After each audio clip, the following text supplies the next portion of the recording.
Welcome everyone to the Emotions and Positivity session of CrimCon. Thank you all for coming. Thank you to the panelists. Thank you to the attendees. We have 4 great presentations, and I just want to give you a brief reminder that each presentation should be roughly 10 minutes. I do not intend to cut you off, however. Just be aware that we might be a little bit short for time. Attendees, you can post questions in the Q&A. I will monitor them. The plan is to have a Q&A session once all the panelists have presented. Again, welcome all, and we can start with the first one, the understudied role of positive emotions in criminology. Thank you, and have fun, everyone.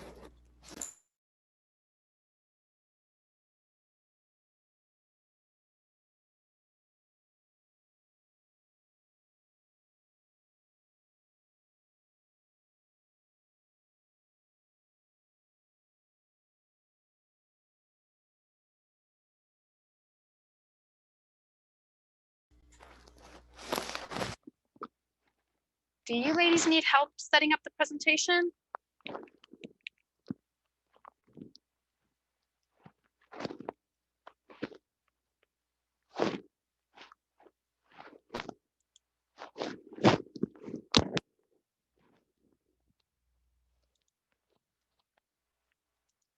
Hello.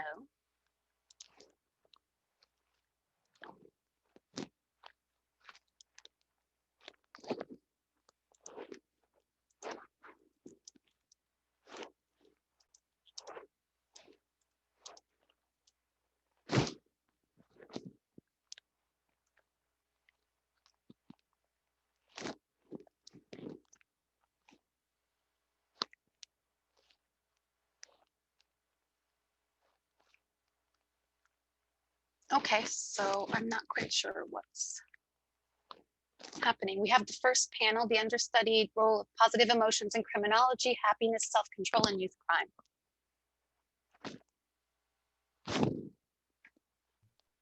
Our presenter is not here, it looks like. Can we skip ahead? Hopefully. Oh, of course. I didn't, since I saw 2 of you, I thought, or 3 of you, I thought. Yeah, No, I'm sorry. I was looking during the list. I don't see her. no, it's okay. No problem. Kaitlyn, could you possibly go first? Sure, that's no problem. Thank you so much. I'll just share my PowerPoint here.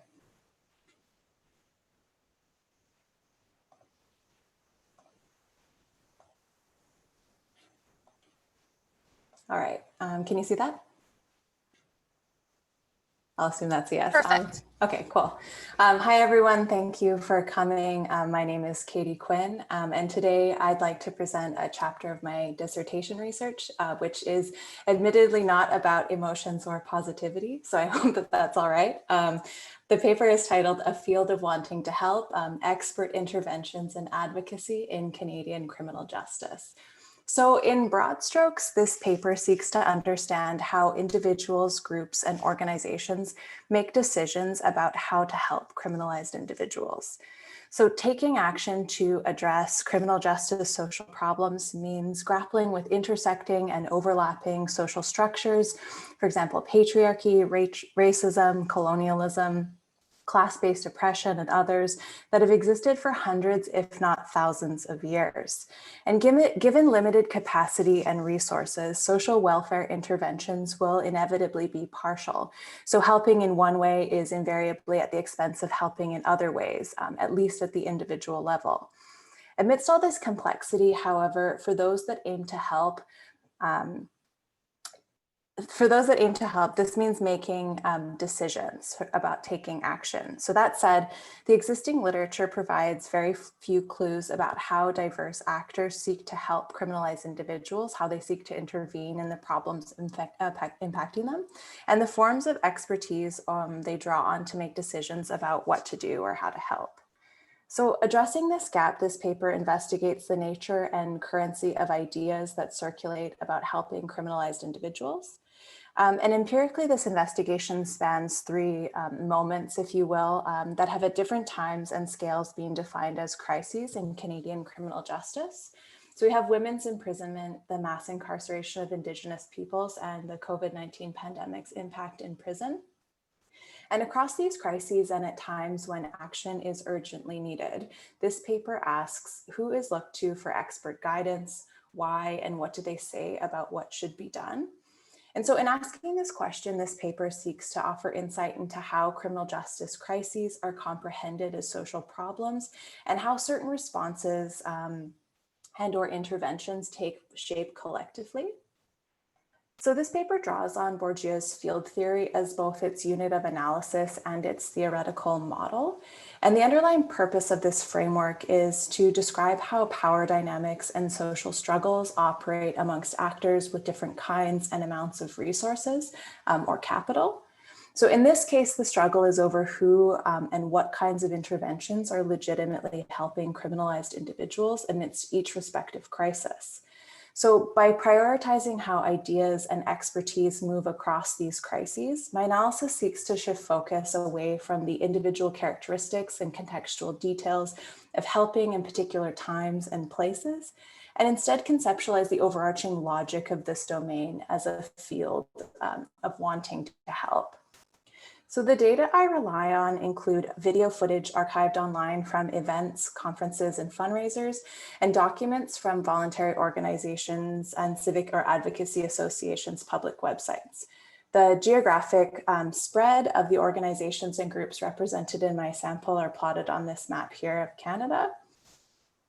And so what I found that across these crises, the authority to speak about or take meaningful action on these matters was defined by individuals' ability to mobilize either lived experience of incarceration and or, because they were often combined, academic knowledge in support of their position on how to help. So when those with lived experience of incarceration spoke at field gatherings or shared their perspective on how to help, they typically position their criminal records and the experiences they gained as a result as legitimating their expertise on the most pressing problems and what their most appropriate or meaningful solutions were. So this form of expertise is often justified by the belief, participants' belief that is, that true understanding can only follow from experiencing something for yourself. So this was positioned as particularly true in the criminal justice domain, where the realities of imprisonment remain largely hidden behind prison walls. So one participant who has lived experience explained, "No one can come up with better analysis than someone who's living it, right?" And another participant who doesn't have lived experience sort of amplified this claim, saying, "With prison law, there's not that many prison laws, and experts actually tend to be the people inside that have tested these systems themselves. People inside institutions not only get us information, they are expert thinkers on how a lot of these things work. People who are in prison, anything that I know about prison. So I always think we need to center those people in these conversations being conversations about what to do, in this case, about the COVID-19 pandemic in prisons. So turning now to the competing form of expertise, which was academic knowledge. And so here I want to differentiate between academics and their ideas, which each play important but quite different roles in this field. So academics are often positioned at the top of criminal justice organizations and associations on the steering committees or boards of collectives, or as expert witnesses offering testimony to the government and the media. They also play brokering or liaising roles in this field, organizing gatherings, events, hosting expert panels, webinars, or conferences, which are often held or sponsored by universities. But the academic frame of expertise is also mobilized by those who do not or have never identified as academics. The ideas and empirical realities described in academic research are mobilized widely in this field to lend evidence and legitimacy to a wide range of interpretations of how to help criminalized individuals. And academic knowledge is also sometimes positioned as a politicizing force with the ability to inspire empathy and action with and on behalf of criminalized individuals. So zooming out a bit now, though individual fields like this one function according to their own particular rules, the structural properties of fields more generally are thought to be invariant. So fields are thought to be fundamentally organized around a tension between different kinds of capital. This field is structured around the struggle between lived experience and academic knowledge as different kinds of authority over which interventions are seen as legitimately helping criminalized individuals. And so this figure here seeks to make sense of what I've learned about this field, and in particular demonstrate the logic of the relationship between lived experience and academic knowledge as competing forms or frames of expertise. And so this figure is based on the theoretical template offered by Bourdieu in his research of the French literary field. And across the two axes, the template accounts for the volume and type of capital possessed by individuals occupying different positions and mobilizing different forms of expertise. So you have 4 examples here on the slides of positions that were typical in this field. And so I find this diagram particularly helpful in thinking through the relations of power and domination in this field, as well as its relations to the wider world or the field of power. So the expertise of those with lived experience falls at what Bourdieu would call the autonomous pole of this field. Simply put, this means that lived experience is the more insider of the two forms of expertise. So though lived experience was undoubtedly prized as expertise in this field, there were strict limitations around its mobilization. Those with lived experience occupied a far narrower and often subordinate range of roles than individuals with academic credentials. They were typically limited to positions as activists or frontline workers in voluntary organizations and precariously compensated in each. Now, conversely, academic knowledge falls at what Bourdieu would call the heteronymous pole of this field.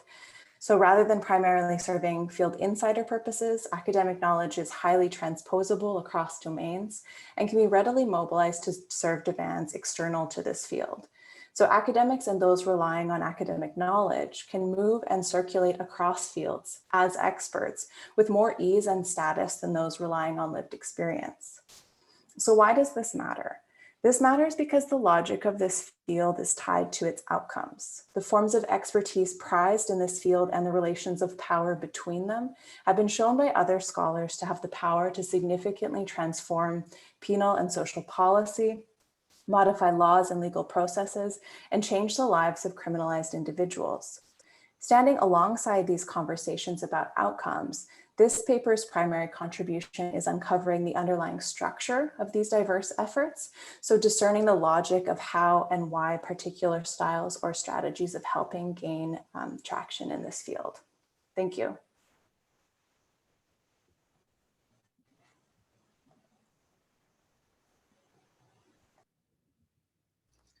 Thank you very much. Anastasiia, do you want to go next?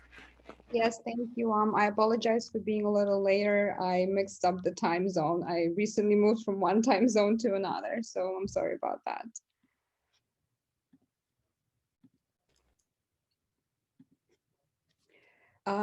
We will be talking today with my colleagues about the understudied role of positive emotions in criminology, and we will present our study on causes of crime and specifically focusing on self-control and positive emotionality. And the presenters are Anastasiia, me, Olena Antonaccio, Ekaterina Botchkovar, and Lorine Hughes.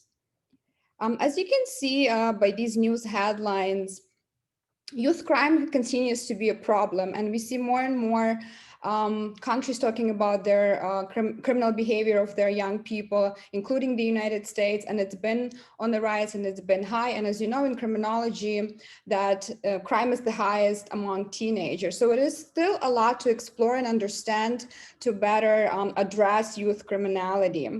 And criminality has also been a problem during coronavirus, where young people has been showing somewhat more violence, and sometimes it's a race-based violence or ethnic-based violence and so forth.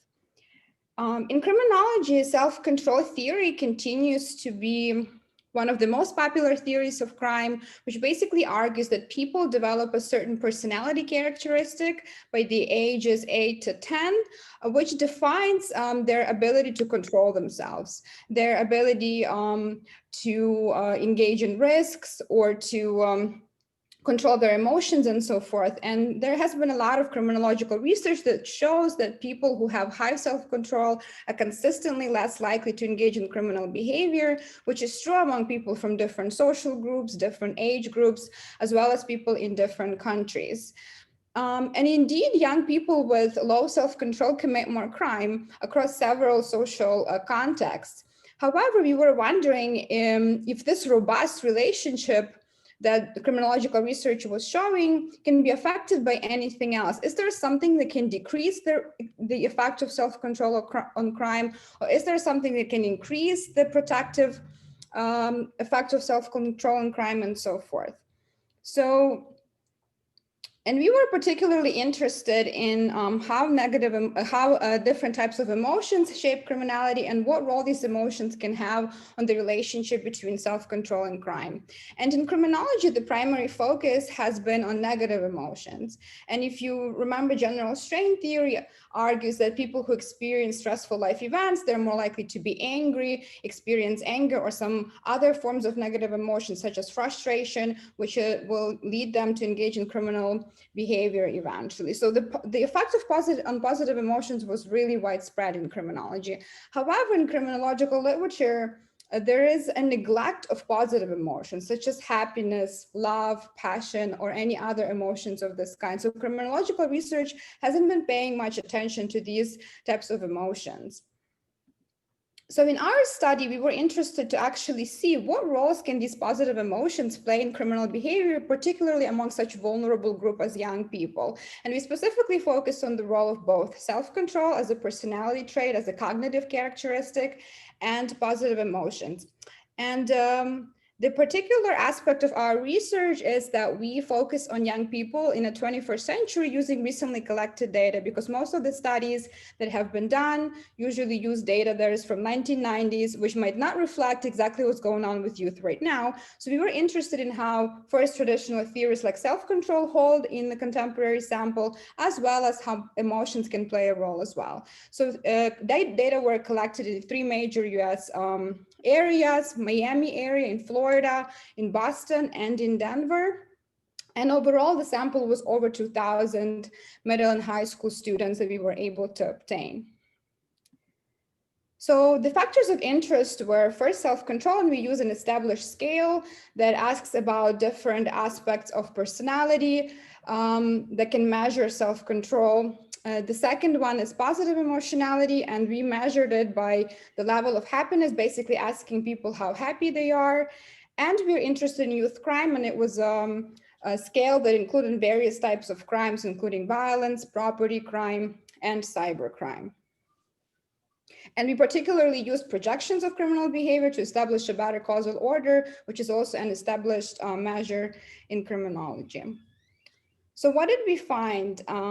First, we find that indeed youth with higher self-control are less likely to engage in criminal behavior, which is consistent with other studies. And it seems that self-control is indeed a very strong predictor of criminal behavior in the past and among contemporary youth, and it holds across different cities and across different types of crime. And interestingly, we add to the literature by finding that happier youth are less likely to engage in criminal behavior. So the emotion of happiness can have some sort of protective effect against criminal behavior. And in addition to that, we were able to show that positive emotionality or happiness increases the crime protective effect of self-control. So basically having both high self-control and high levels of happiness sort of provides a double benefit against criminal behavior, which is something that hasn't been really explored in the criminological literature. And on the other hand, lower levels of happiness can take away the protective effect of high self-control against criminal behavior. So what are some of the implications of our research? We argue that it is important to account for emotions in criminology, and specifically our study shows that cognitive factors such as self-control somehow are influenced by the emotional aspects such as happiness. So executive functioning and emotional functioning of the brain need to be accounted together to better explain criminal behavior. And that could be potentially done by integrating ideas from positive psychology that try to explain how our brain works differently when we experience positive emotions. So this sort of integration can bring some novel ideas in criminology to better explain, as well as later prevent and design policies to prevent criminal behavior among youth in particular. So to summarize, criminology should account for the activation of positive states in people's executive functioning and integrate ideas from criminology, social psychology, cognitive psychology to provide a more comprehensive understanding of crime and delinquency. Thank you for your attention. Thank you so much. That was awesome. All right, let's see. So Katie, Victoria, would you like to go next?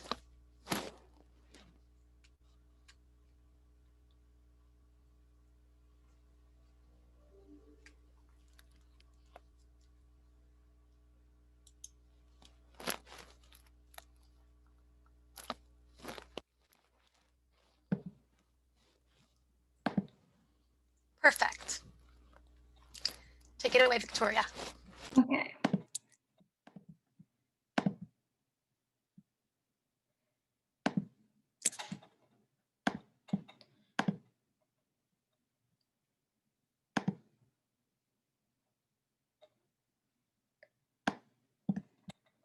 Are you all able to see the PowerPoint?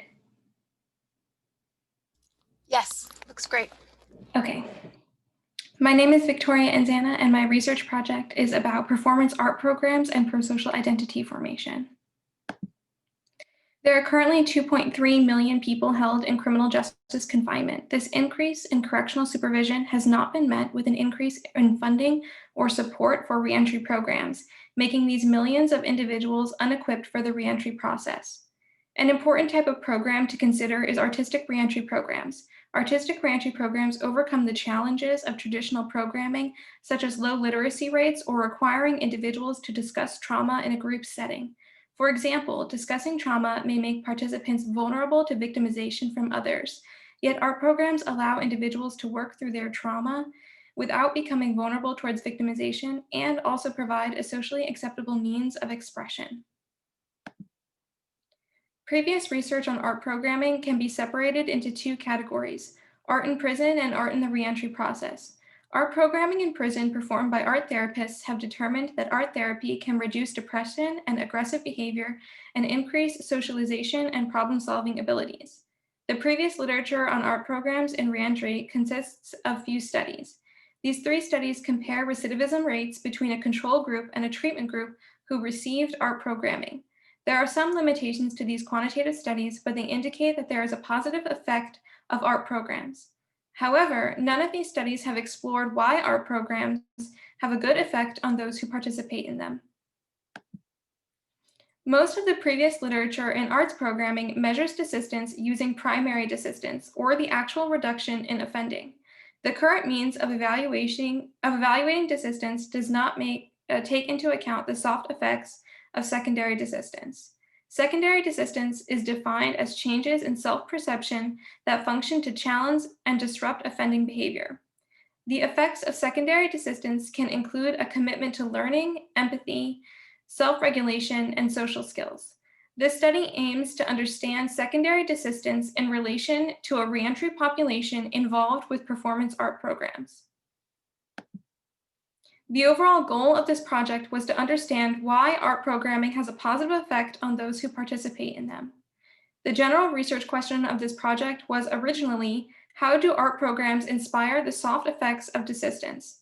After considering the literature on desistance, the research question for this project became, how do theater programs influence prosocial identity formation? The current study that I performed uses qualitative methods to understand the soft effects of desistance taught by art programs in a reentry population. Qualitative research allows for the interpretation of meanings and intuitive realizations as a means of gaining knowledge about a subject. These meanings and realizations are central to creating an individual's identity and therefore make qualitative research design the most appropriate choice. Gaining a deeper understanding of the role that arts programs play in increasing the soft effects of desistance is important, since this information could be crucial for opening up the black box on arts reentry programming. Data were collected from St. Louis, Missouri, home of the Prison Performing Arts Center, a nonprofit theater program that helps both incarcerated and released individuals through performance art. The target population for this study are the reentering individuals who are involved with the Prison Performing Arts Alumni Company. A proposed sampling strategy was used in order to contact the target population. The artistic director of Prison Performing Arts served as the point of contact between interviewees and myself. PPA paid each interviewee $20 for their participation. The methodology of this study consists of 5 qualitative, semi-structured, in-depth interviews. These interviews lasted between 45 minutes and an hour. All were performed using the online platform Zoom and were audio recorded. Grounded theory, as described by Charmaz, was used to code the data. This included initial coding, focus coding, and memo writing. The constant comparative method was used to allow for the identification of patterns, gaps, and the development of new theoretical categories. Before diving into my presentation, I just wanted to present you with a table of my participants. I have a fair balance between individuals of opposite genders. The majority of the sample was white, except for one African American individual. All participants are over the age of 30. Now I will present my findings. The first emergent theme is reintegrative shaming. The following quotes by J.A. and Moses describe a reintegrative shaming ceremony.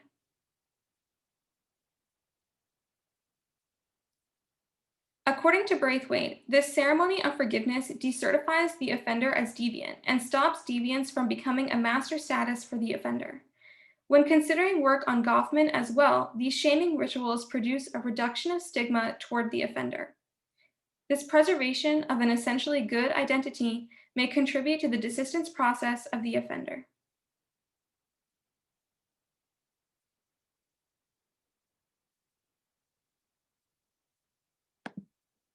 The second emergent theme in this data is knifing off. This concept was first introduced by Sampson and Lobb in 2003. It refers to the process of distancing oneself from the causes of crime.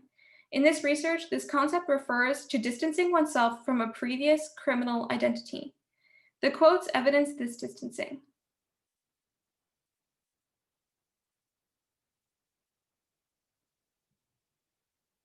In addition, there is some evidence that there has been a reconciliation between the knifed-off identity and the current prosocial identity, such as when J.A. says, "It's just a chapter of my life." This is a theme that may be more emergent in future research and aligns with some of Maruna's work on making good.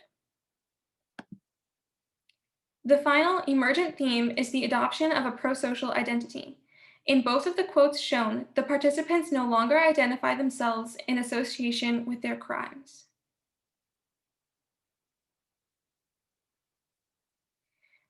J.A. describes herself as an actress, playwright, and business owner. E.J. describes himself as a friend and confident individual. These are all prominent master statuses and prosocial identities. In addition, they align with what Maruna describes as a redemption script.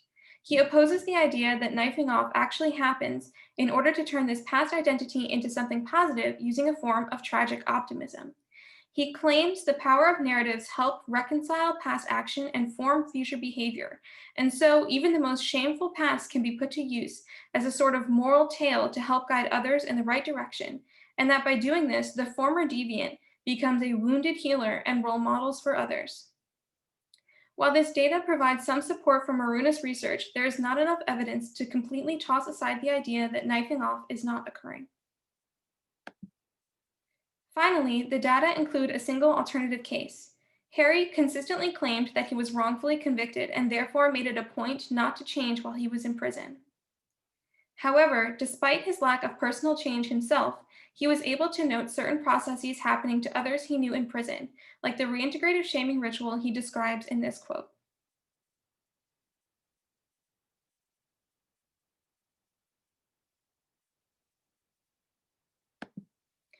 Previous literature on narratives and identities have been important for understanding desistance. This current research is equally important because it shows that performance programming is able to support desistance processes. The policy implication for this research include incorporating the prosocial identity formation process and reintegrative shaming rituals into current reentry programs, as well as encouraging more programs similar to that of PPA, which has already seemed to successfully incorporate the process into its program. The most important limitation of this research is the lack of theoretical saturation. According to Charmas, the standard to stop gathering data is when you have reached theoretical saturation, or when the developed categories are so robust that no new properties of these categories have been found. Considering the small sample size of this study, it is impossible to claim that theoretical saturation has been reached. In the future of this project, the first goal will be to obtain theoretical saturation by interviewing more individuals and using a theoretical sampling strategy. In addition, future interviews will include a revised interview guide and probing questions to help understand how the processes of reintegrative shaming, knifing off, and prosocial identity formation work together. Other programs may also be researched to see if they allow for a similar prosocial identity process or if the process differs across programs. Thank you for your time. I hope you enjoyed my presentation. I'm happy to take any questions you may have. Thank you so much.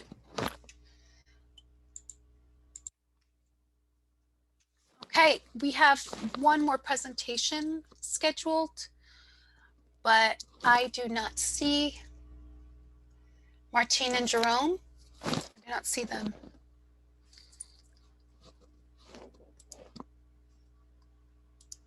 So, oh, I'm sure. All right, so why don't we take a couple of questions? I see that there are a few here in the chat. Let's see. So if you have any questions, please share them now.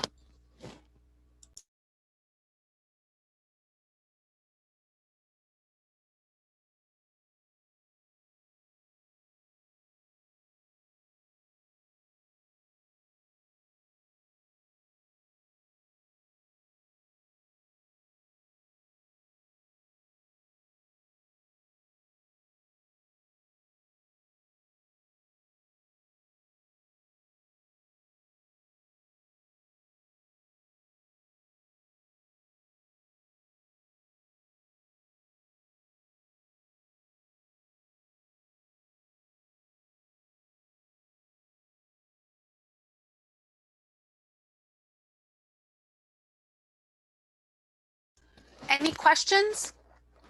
Comments? This was a really great panel, everybody. Thank you so much for sharing your research. Thank you to the attendees for attending. It really is inspiring to be able to, I think that's one of the biggest advantages of hosting, is I get to watch great work.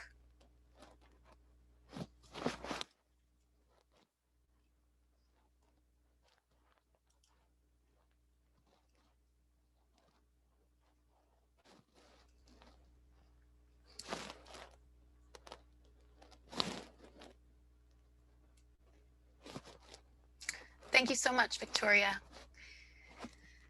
It's been so far so good. A great first day.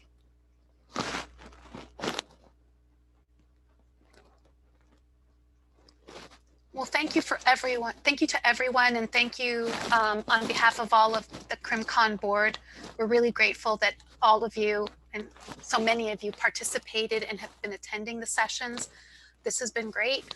I am going to close this panel now so that I can get ready for our, I'm losing track, 4 o'clock. I hope to see you all in person, perhaps after the pandemic's over. And I look forward to seeing you all on Twitter and possibly in other panels hosted by CrimCon. Have a great day, everyone.